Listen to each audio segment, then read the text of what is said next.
વચ્ચે સોનાનો ભાવ 74,000 ઓલ ટાઈમ હાઈ પર પહોંચ્યો છે। પેલેસ્ટાઇન, ઇઝરાયલ અને ઈરાન વચ્ચેના યુદ્ધની અસર જોવા મળી રહી છે।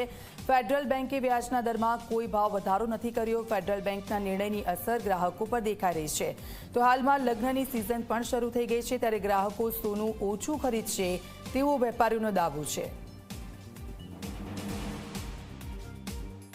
સોનું ઓલ ટાઈમ હાઈ સપાટીએ પહોંચી ગયું છે, ત્યારે આપણી સાથે જ્વેલર્સ માલિક જોડાયા છે, તેમની સાથે આપણે વાતચીત કરીશું। જી સર, સોનાના જે ભાવ છે તેમાં કડાકો જોવા મળી રહ્યો છે, કૂદકે ને ભૂસકે વધી રહ્યું છે, શું કારણ? ઘણા વખતથી આ એક પ્રિડિક્શન હતું જ કે સોનાના ભાવમાં ખૂબ મોટો ઉછાળો આવશે। ઓવરઓલ જોવા જાય તો અત્યારે ઇઝરાયલ, પેલેસ્ટાઇન અને ઈરાન આ ત્રણેયના યુદ્ધના જે ભણકારા પાછા ખૂબ મોટા પાયે દેખાઈ રહેલા છે। રશિયા અને યુક્રેન વચ્ચેનું યુદ્ધનું પણ છે, અને સાથે સાથે અત્યારે ત્રીજું કે જે ફેડરલ બેન્કે જે વ્યાજના દરમાં જે વધઘટ કરવાની હતી એમાં કોઈ પણ જાતનું વધઘટ ન આવતા ડાયરેક્ટ સ્ટ્રેઇટ રેટ રાખ્યા। એટલે લોકોનો જે ઇન્વેસ્ટમેન્ટનો નજરિયો હતો કે ભાઈ તમે બેંકમાં જે પૈસા મૂકે તો એની પાસેથી જે સેફ ઇન્વેસ્ટમેન્ટ હતું અને જે રિવોર્ડ મળતું હતું એ ઓછું મળતું હતું। સોના ચાંદી માર્કેટમાં જ્યારે ભાવનો એક ઉછાળાની શક્યતાઓ દેખાઈ રહેલી છે, તો લોકો અત્યારે ખૂબ સારા પ્રમાણમાં ઇન્વેસ્ટમેન્ટ કરી રહેલા છે, એટલે ઘરાગીનું પ્રમાણ પણ ખૂબ સારું નીકળી રહેલું છે। ઓવરઓલ જ્યારે ડોમેસ્ટિક માર્કેટની અમે લોકો જે ઘરાગી જોતા હોય છે, આપણી જે રિચ્યુઅલ્સ મુજબની ઘરાગી છે, એમાં લોકો જે લેતા હોય છે એની ક્વોન્ટિટી ઘટાડી દેતા હોય છે।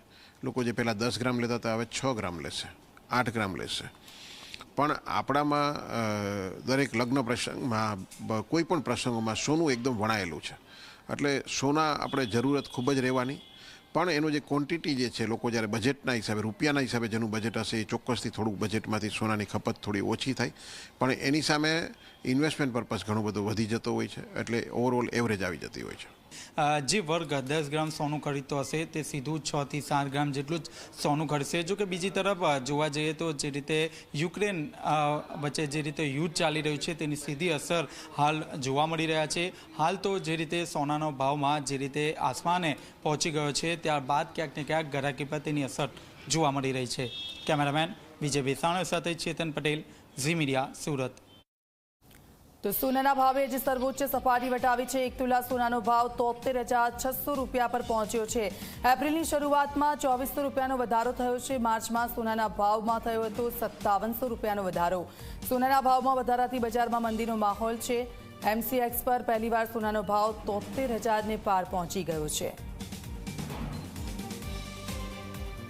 આવનારા સમયમાં જો ફેડરલ બેંકનો વ્યાજદર જે ઘટાડાના સંકેતો છે, જો વ્યાજદર ઘટાડો થશે તો હાલ અહીંથી પણ પરિસ્થિતિ વિપરીત બની શકે છે, એટલે કે સોનાના ભાવ હજુ પણ વધારે વધી શકે તેમ છે। હાલની પરિસ્થિતિએ સોનાના ભાવ 2340 $2350 કોટ થયા છે। તો આવનારા સમયમાં અમારી જે વિશ્લેષકોની ટીમ છે તો તે લોકોના અંદાજ મુજબ લગભગ $2,400 થી $2,500 સુધી પહોંચી શકે તેમ છે। એટલે સ્થાનિક બજારની જો વાત કરીએ તો લગભગ 75,000 સુધી કોટ થઈ શકે તેવી શક્યતાઓ છે। તે સિવાય જો જીઓપોલિટિકલ ટેન્શનની વાત કરીએ તો હાલની પરિસ્થિતિ ઇઝરાયલ અને ઈરાન વચ્ચે અથવા તો ઇઝરાયલ અને હમાસ વચ્ચે જે યુદ્ધ ચાલી રહ્યું છે, રશિયા અને યુક્રેન વચ્ચે યુદ્ધ ચાલી રહ્યું છે,